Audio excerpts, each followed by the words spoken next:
Hi friends, मेरा नाम है Snehashish Khamaru. Today I am build a extension board for the mobile charging और laptop charging. मैं लगाऊंगा मैं एक 3 पिन वाला सॉकेट, फीमेल वाला। ये आप लोगों को जो दिखाई दे रहा है ये वाला सॉकेट।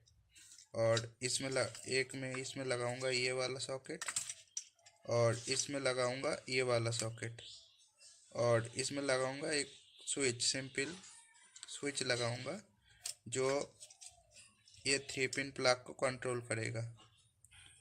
और ये दो वाला जो 2 पिन वाला फीमेल वाला सॉकेट है, ये डायरेक्ट आप जब भी कोई पिन लगाओगे तो इसमें पावर आएगा। ओके।